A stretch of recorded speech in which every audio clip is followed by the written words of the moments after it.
meets a man by the name of Jeffrey Morgan Stibel. Now, Jeffrey Stibel has a ghost of a past. If you type in the net worth of Jeff Stibel, it doesn't come up. It comes up with Kobe Bryant's net worth, and the question is why? Well, Jeff Stibel calls himself a brain scientist. He doesn't have an earned PhD. He only has an honorary PhD degree from Pepperdine University. That Pepperdine University, including Stanford Universities, are extensions of Black Ops CIA money through the Central Intelligence Agency through both Stanford and Pepperdine. So then Jeff Stibel is introduced to Kobe in the year of 2013. Now, at the time that of their meeting, Jeff Stibel is a member, still is, of a foundation called the Lifeboat Foundation. Now, the Lifeboat Foundation teaches transhumanism, transmutation, and they also teach biotechnology and nanotechnology, and they also teach the psychosis of what we call singularity, okay? And so, which is another form of divination, all of that. And so they also proponents of depopulation. So Jeff Stibel sits on this Lifeboat Foundation, which also was founded by a man by the name of Eric Klein. Now, Eric Klein is a part of Capital Beta 5, the Wall Street faction of the deep state.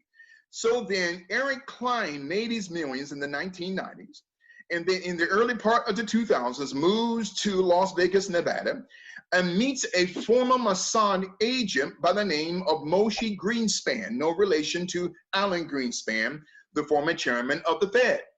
So the Moshe Greenspan creates a company called Phase6 LLC, SIX LLC. They specialize in global simulation and facial recognition software for the Central Intelligence Agency, for the NSA, and also for the Office of National Intelligence.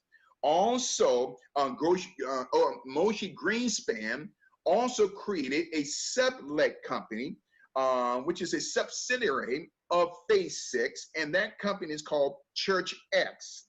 They sell facial recognition software to churches. Wait a minute now, I'm confused.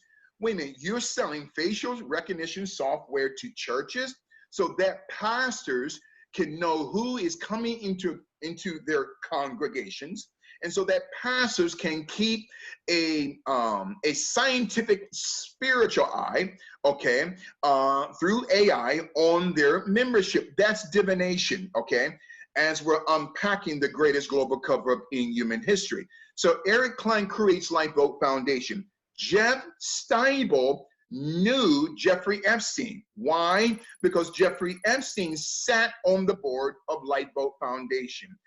Jeff Bezos of Amazon sits on the board of Lifeboat Foundation. And mind you, the logo of Amazon is shaped like a human organ of a man. I won't go down that road. Bill Gates sits on the board of Lifeboat Foundation, okay? George Soros sits on the board of Lifeboat Foundation. Bill and Hillary Clinton, through the Clinton Foundation in the Clinton Global Initiative, also they are members of the advisory board of the Lifeboat Foundation. So Kobe doesn't know the connections that his business partner, Jeff Stibel, is connected to. Slow me down if you guys can't keep up. This is some powerful information here as we're unpacking. We go from Boule, now to Kobe Bryant, now to Jeffrey Morgan Stibel. Now, Jeff Stibel is connected to two educators, two men by the name of Dr. Richard Dawkins, okay, and Dr. Daniel Dennett, who are atheists. These are the mentors of the business associate of Kobe Bryant, Jeffrey Morgan Stibel, okay? So then 2016, they create what they call the Bryant Stibel venture capital fund out of Malibu, California, which, according to the Bryant Stibel website, gives its address in Malibu. But when you go to Google Earth, it doesn't show the sign of the Bryant Stibel Venture Capital Fund. It shows the term Dun & Bradstreet Credibility Corporation, which Jeff Stibel is the CEO. And later on, I'm going to reveal to you guys that through the Dun & Bradstreet Credibility Corporation, which is a credit rating agency, is connected to the Wuhan Institute in Wuhan, China. So I'm going to connect for you guys Boulay, Kobe Bryant, Jeff Stibel, COVID-19, China, in the Vatican. So then, Jeff Stibel is connected to Jeffrey Epstein. As we move on.